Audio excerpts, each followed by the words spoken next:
Doctor Mohammad Yunus নিজেই বলেছেন reset button টেপে সব মুছে দেবো, যদিও পরবর্তী সময়ে সেটার আবার ক্লিয়ারিফিকেশন দিতে হয়েছে। তো সেই জন্যই বলছি যে সেই ইতিহাসটাকে মুছে ফেলতে চায়। গোলাম আজমের ছেলে জামাতের কেউ নেই, এটা বাংলাদেশের কাছে বিশ্বাসযোগ্য? 5ই আগস্ট আমরা বারবারই বলি যে মুক্তিযুদ্ধের যে অপরিত চেতনা সেইটা বাস্তবায়নের লক্ষ্যে 90-তে গণঅভ্যুত্থান একবার হয়েছে, এবং 24-এর যে গণঅভ্যুত্থান সেই মুক্তিযুদ্ধের যে চেতনা, প্রকৃত চেতনা, যে সাম্য, মানবিক মর্যাদা, সামাজিক ন্যায় বিচার, সেই তার বিপরীতে দেশ গত 54 বছর ধরে পরিচালিত হওয়ার কারণেই কিন্তু 24-এর গণঅভ্যুত্থান হয়েছে। কিন্তু 24-এর গণঅভ্যুত্থানের পরে এক শ্রেণী, এক দল, তারা এখানে মুক্তিযুদ্ধের ইতিহাসটাকে মুছে ফেলতে চাইলো, এবং যেই জাতীয় সঙ্গীত, জাতীয় পতাকা আমি নতুন শুনছি যে আপনাদের কাছে, আমি কোথাও কোনোদিনই শুনি নাই, কোন সংবাদপত্রে প্রকাশিত হয় না, কোথাও না। 5 আগস্টের না রিসেট বাটন নিজেই বলেছেন যে ডক্টর মোহাম্মদ ইউনূস নিজেই বলেছেন রিসেট বাটন টেপে সব মুছে দেবো, যদিও পরবর্তী সময়ে সেটার আবার ক্লিয়ারিফিকেশন দিতে হয়েছে। তো সেই জন্যই বলছি যে সেই ইতিহাসটাকে মুছে ফেলতে চায়। জাতীয় সঙ্গীত, জাতীয় পতাকা পরিবর্তন করা বলেননি, সেটা বলছে গোলাম আজমের ছেলে। গোলাম আজমের ছেলে মানে জামাত পরে বিবৃতি দিয়ে বলছে, খেয়াল আছে না, সে বলছে যে আমাদের কেউ না, সেটা বলছে হ্যাঁ আমাদের কেউ না, সে ব্যক্তিগত কথাবার্তা বলছে, কিন্তু জামাতের যে স্ট্যান্ড, মানে গোলাম আজমের ছেলে জামাতের কেউ নেই, এটা বাংলাদেশের কাছে বিশ্বাসযোগ্য?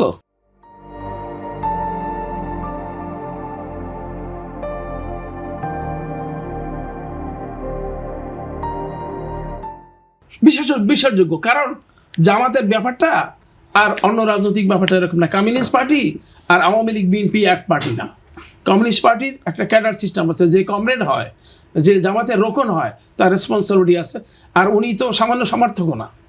জামাতের উত্তরাধিকার সূত্রে কোনো রাজনীতির নাই, এবং এটা একটা, এই মানসিকতাও আমি আমি আমি ঘৃণা করি, এই মানসিকতাকে আমি চ্যালেঞ্জ করি যে এখন মানে 54 বছর পরে জাতীয় সঙ্গীত পরিবর্তন, জাতীয় পতাকা পরিবর্তন, কিছু লোক মানে রাজনৈতিক উদ্দেশ্যে এটা, এই যেটা একটু আপনি বললাম, এর উপরাজগন্ধ দিয়ে কথাটা চেষ্টা করে, যাতে আমরা 71 সালের আমাদের মতো এই দেশে 18 কোটি মানুষের এই দেশে 50 বছর পরে, 54 বছর পরে স্বাধীনতা নিয়ে বিতর্কের কোনো কথাই আসে না, এবং এটা আমরা মানে আনবো না। স্বাধীনতাকে বিতর্কিত করা যাবে না। স্বাধীনতার মাধ্যমে যে নীতিবোধগুলো প্রতিষ্ঠিত হয়েছে, স্বাধীনতার মাধ্যমে যে রক্তপাত হয়েছে, স্বাধীনতার মাধ্যমে আমাদের যে জামাত কি এই ধরনের ঘোষণা, যা মুক্তিযুদ্ধ নিয়ে নয়া বয়ান যে তৈরি করা, এটা কি মুক্তিযুদ্ধকে বিতর্কিত করার কোনো অংশ কিনা? যে হচ্ছে যেহেতু জামাত সরাসরি মুক্তিযুদ্ধের সাংগঠনিক সিদ্ধান্ত নিয়ে মুক্তিযুদ্ধের বিরোধিতা করেছিল, মুক্তিযুদ্ধে তারা বিরোধিতা করেছিল, সেটা আমরা নিন্দা করব, এবং সেই কথাগুলো খুব জোরে জোরে স্পষ্ট করে আমরা জাতির কাছে বলবো যে এই জামাত ইসলামী 1971 সালে আমাদের মুক্তি আন্দোলনের বিরোধিতা করেছিল, কিন্তু আমরা মিথ্যা কথা বলবো না। যে অর্থাৎ মানে জামাতের নেতৃবৃন্দকে ফাঁসি দেওয়া হয়েছে, আপনারা জানেন যে অন্যায়ভাবে, অবিচারের মাধ্যমে, ফলস ফ্যাব্রিকেটেড তাদেরকে ফাঁসি দেওয়া হয়েছে, অথচ যারা আসল দোষী, কারা আসল দোষী? আসল দোষী সেই সময়ের যে পাকিস্তান গভর্নমেন্ট ছিল, এখানে যে ইস্ট পাকিস্তান গভর্নমেন্ট ছিল, ইস্ট পাকিস্তান গভর্নমেন্টের আব্দুল মুতালিব মালিক, যিনি দখলদার সময়ের গভর্নর ছিলেন, তিনি কি বেশি অপরাধী না?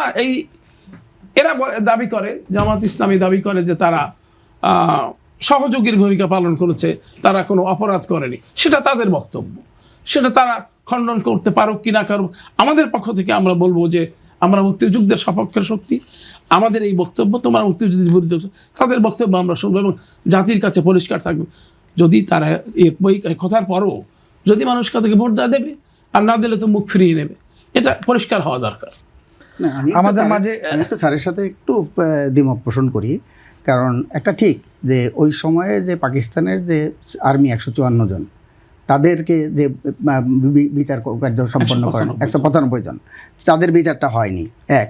তাই বলে একটা হলো যে যারা এখানে ছিল, যারা এখানে সহযোগী বাহিনী, একটা বাহিনী গঠন করেছিল আমাদের আলবদর আল শামস। আলবদর আল শামস বাহিনী। আমাদের মুক্তিযুদ্ধের যে সময় যে সারেন্ডার করেছেন সেখানে কিন্তু স্পষ্ট লেখা আছে, নিয়াজি সেখানে উল্লেখ করছে সেখানে যে পাকিস্তানের সমস্ত arm forces, air forces, Naval forces, সমস্ত ফোর্সেস এবং তার সাথে যে প্যারামিলিশিয়া, এখানকার যে সহযোগী বাহিনী, সমস্ত বাহিনী মিলে কিন্তু আমি সারেন্ডার করলাম।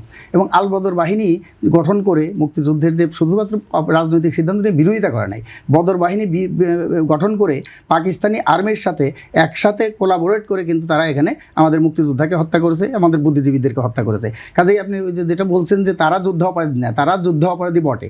বিচারের মধ্যে যদি গণ আদালতের যেটা আইসিটি আদালতে যেটা বিচার হয়েছে, সেই বিচারের মধ্যে যদি ত্রুটি থেকে থাকে কিছু, সেটা ত্রুটিপূর্ণ বিচার, সেটা আবার পুনরায় বিচার মানে হতে পারে, বিচার করতে পারে।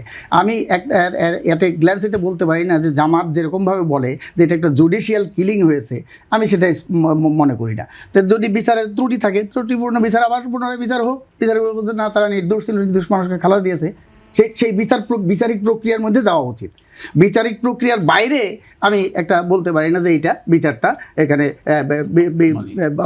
অন্যায়ভাবে তাদেরকে এখানে সাজা দেওয়া হয়েছে।